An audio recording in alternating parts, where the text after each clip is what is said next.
Là, c'est sec. Ouais, c'est sec. Ouais. Bon, Julien Pierre, t'as ton matériel pour partir à la chasse aux champignons? Regarde. Fais voir. Le couteau, le bâton, j'ai le sac. Et puis, évidemment, t'as le bouquin. Super. indispensable. Il peut rien nous arriver. On s'arme de patience et on est parti. Et on est parti. Plusieurs choses font qu'ici, on va trouver quand même pas mal de champignons.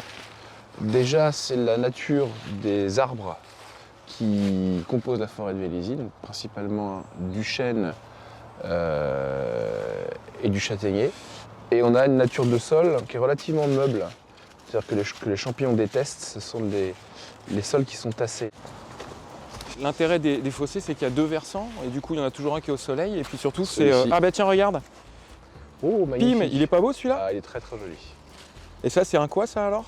Voilà, on est sur un petit cep classique, c'est pas un bolet. Ah, Ok. quoi que non. Non, ça en est pas. Faut regarder le Faut pied qu'on d'abord. regarde. Soleil et humidité, c'est la recette pour les champignons. Faut regarder. Donc là, en l'occurrence, on a la face un petit bleuissant, parce que si jamais je le coupe, vous allez voir. Normalement, il devrait bleuir un petit peu. Voilà, on le voit. Ça, c'est des champignons qui sont comestibles. C'est pas les meilleurs, mais ça trouve sa place dans une sauce ou dans une omelette. Et ici, une russule. Pareil, une des plus communes qu'on trouve dans cette forêt. Mais c'est avec les russules et les amanites qu'il y a des accidents de champignons. On les voit là aussi. Ils sont autour de la souche, donc ça veut dire qu'il faut qu'on regarde.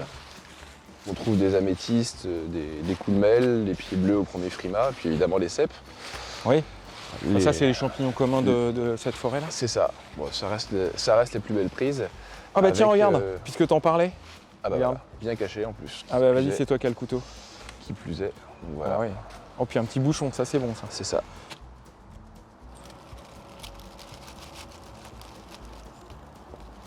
Voilà, ferme, bien blanc, mangé par les limaces évidemment. À manger cru comme cuit. Le cep. En l'occurrence de Bordeaux. Ah bah c'est celui que chaque chasseur de champignons rêve de trouver. C'est le champignon, un des plus communs de France, un des plus répandus, mais c'est aussi un des plus chers. Le matin, là, avec lumière rasante, on a un petit peu moins d'ombre. Et donc comme ils sont toujours bien cachés, ils trouvent le moyen de se mettre sous les feuilles, c'est là où on les voit. Les conditions de développement et de fructification du mycélium restent tout à fait inconnues. Et si c'était si simple que ça, on saurait les cultiver en fait. Exactement. Exactement. Donc la coulmelle, c'est un champignon qu'on voit plutôt bien. On la reconnaît à son chapeau bien rond. Dessous, ce sont des lamelles blanches. Et surtout, donc, en haut du long pied, on a ici une collerette. Et donc il ne faut surtout pas prendre ce type de champignon si on n'y trouve pas la collerette. Il ne faut même pas la toucher. Il y a un principe simple en chasse à champignons, entre guillemets, c'est que quand on ne connaît pas, on ne prend pas. Et ici, en forêt de Vélizy, on va trouver assez facilement des champignons mortels. Amanites phalloïdes, entre autres, amanites printanières. On va trouver aussi des amanites panthères, mais ça fait longtemps que j'en ai pas vu. Et puis la fameuse amanite tumouche. Voilà. Donc, comme beaucoup d'amanites, au pied, on a ce qu'on appelle une volve, c'est-à-dire une espèce d'œuf. Vous avez la collerette, qui est en fait la fin de la volve lorsque le champignon a commencé à monter. Très blanche, évidemment. Ce qui permet de ne pas la confondre avec sa grande sœur, l'amanite des Césars, qui est un des champignons les plus recherchés, qui lui, dans ces cas-là, aurait ici des lamelles jaunes. Ah, c'est une Alors russule. celle-là, elle est magnifique par contre. Ah oui, elle n'a pas les points blancs, exact. Voilà. Les champignons rouges, on n'y touche pas trop. On évite, ouais. Mais là, c'est un bel exemplaire. Sauf le cep rouge. Sauf le cep. Ah bah tiens, regarde, je crois qu'on a été devancé. Oui, ça c'est un signe, ça. Toi, tu le prends comme de la moquerie ou tu le prends comme de la courtoisie, toi? Moi, c'est de la courtoisie. C'est-à-dire, Bon. ne venez pas chercher ici, c'est déjà fait. Bon, c'est bien alors. Mais oui, ça peut chambrer aussi un petit peu. Ah bah là, t'as vu, ils ont coupé. Ça serait Ouais. étonnant qu'on trouve des champignons ici. Hein. Oui, là, il va falloir attendre quelques années avant que ça revienne. Après, c'est des coupes qui sont nécessaires, parce que ça fait vivre la forêt. Ah bah oui, bien sûr. Il y a des choix qui sont faits pour certaines essences de bois et puis laisser la chance à d'autres arbres de grandir. Donc c'est le travail de l'ONF. Ça nous prive du plaisir des champignons, mais ça préserve grandement la forêt. C'est absolument vital pour elle. Eh ben c'est pas grave, on ira chercher à d'autres endroits. Ouais, on va aller chercher à droite là-bas. L'accueil des champignons, c'est pas toute l'année pour les champignons que j'aime et que je cherche. Mais comme il y a d'autres champignons qu'on peut manger le restant de l'année, comme les champignons de Paris, etc. Je m'occupe au sein de l'AMAP de Vélizy du contrat avec notre producteur de champignons. AMAP, ça veut dire Association pour le maintien de l'agriculture paysanne. Le mot maintien est important puisque ça nous permet de contribuer à faire vivre des paysans locaux. Et en plus de ça, évidemment, des conditions de production bio, labellisées, qui assurent à l'ensemble des consommateurs le fait de bénéficier de produits sains, bien entendu de saison. Donc notre producteur, c'est la champignonnière de la Marianne qui se trouve à Méry-sur-Oise et je vous y emmène. Bah là, si vous voulez retourner où on voit les choses, voilà. Ouais. Alors Sandrine, dis-nous où nous sommes. On est à Méry-sur-Oise, dans des carrières de calcaire, d'ancienne extraction de pierre, pour D'accord. la construction de Paris. Du temps du baron Du temps du Haussmann. baron Haussmann. Ah ouais, quand même. Alors Sandrine, tu es productrice ici avec Bruno des champignons que nous consommons à la MAP. Tout à fait. Alors, oui. qu'est-ce qui fait qu'on fait des champignons dans une carrière comme ça? Parce que l'endroit était propice, puisqu'on a une température quasiment constante, on a un taux d'hydrométrie important et on a l'abri de toute pollution. Et on a une aération, une ventilation et aération suffisante pour produire. Sandrine, tu nous amènes voir les champignons? On y va. Allez, c'est parti. C'est parti. Alors donc là, tu produis en cave. Donc la France est le premier producteur de champignons de Paris? Non, depuis maintenant une bonne trentaine d'années, la France s'est fait dépasser par la Hollande. La Hollande est le premier producteur européen de champignons. Combien de producteurs de champignons encore en France? En comme ça France, il doit rester moins de 50 champignonnistes confondus. En carrière, on est de moins en moins nombreux. En Île-de-France, ça doit être aux alentours de 6-7.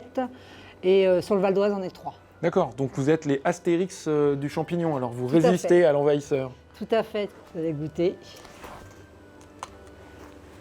Le goût de la cave, il est dans le champignon. Ah.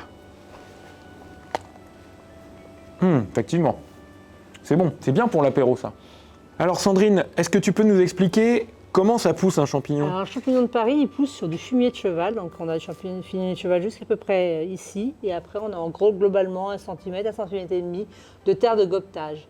En carrière, nous, on utilise une terre de gobetage qui est du calcaire mélangé à de la tourbe. D'accord.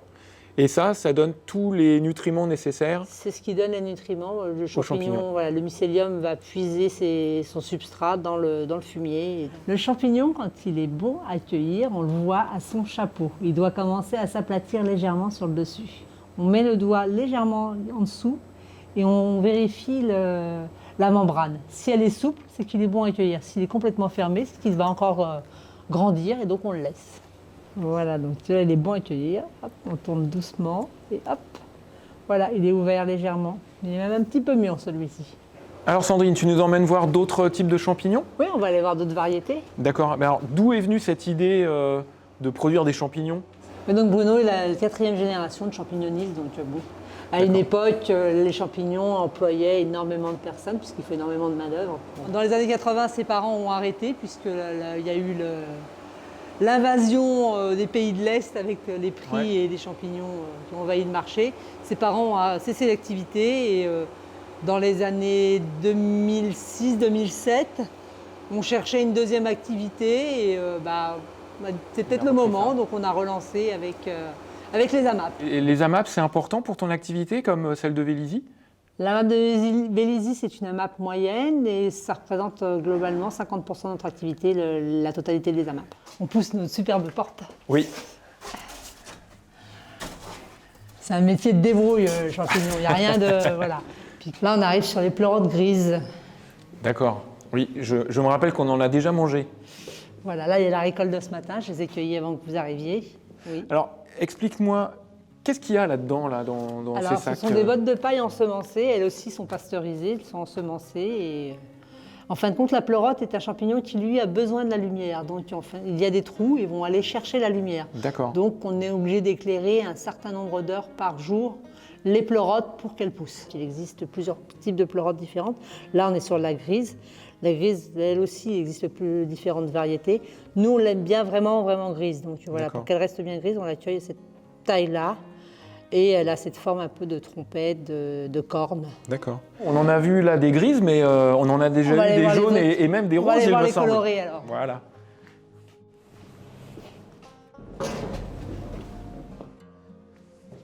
C'est Voilà. les mêmes qualités gustatives que la grise? Non, elles ont un goût toutes différent. La grise, elle est plus riche en eau, donc elle va rendre plus d'eau et elle a une saveur un petit peu poivrée. La jaune, elle a un arrière petit goût de noisette et on est plus sur une texture qui ressemble un peu à la girole si on regarde bien l'arrière. Voilà. Et la rose, on est sur une texture complètement différente. C'est un champignon qui est très, très dense, très compact. Niveau gustatif, il est très particulier. Il n'aime pas l'ail. C'est un D'accord. champignon qu'il faut plutôt cuisiner un petit peu à l'exotique. D'accord. Le gingembre, la coriandre, le jus de citron. D'accord. La botte, qu'est-ce qu'elle devient là, une fois que les champignons Alors une ont fois que le poussé? champignon s'est nourri, qui a vraiment pris tout ce qu'il y avait à manger dessus, on le voit, elle va commencer à maigrir, là, comme on le voit ici, elle rétrécit jusqu'à devenir très légère. Et après on ouvre les sacs, on met la paille dans les remorques et on les emmène pour nos agriculteurs à côté, les céréaliers sont contents. Donc c'est réutilisé en plus. C'est réutilisé, tout repart dans les champs. Eh ben c'est super. Alors, qu'est-ce que c'est cela? Ceci, c'est la foliote du peuplier. C'est un champignon qu'on vous avez plutôt dans les grands paniers, voire les moyens. C'est excellent. C'est un champignon qui est très dense, qui ne réduit pas en cuisson et qui a un goût très boisé. D'accord. Le Alors- shiitake, qu'on appelle aussi le lantin du chêne, c'est un champignon qui est très prisé des végétariens, puisqu'il est plus riche en protéines que le steak. Que le steak? Oui. Alors les Japonais l'appellent le champignon de longévité. Il est bien rond celui-là, voilà. Comme les Japonais aiment. Comme les Japonais les aiment, oui. Et c'est le champignon auquel on peut adapter plus ou moins les recettes du cèpe. Puisqu'on D'accord. n'est pas sur le même goût, Ouais. mais on est sur la même texture. Tu aurais besoin d'aide pour que de temps en temps on vienne cueillir, vienne Alors décharger en période des... de Noël, ouais, on a Ouais. besoin d'aide, aussi bien pour cueillir que pour le balayage qui est quotidien. D'accord. On peut de nouveau relancer votre visite annuelle, puisque chaque AMAP a le droit à sa visite annuelle. Eh Il ben- suffit d'organiser avec Bruno. Eh ben j'en organiserai une alors.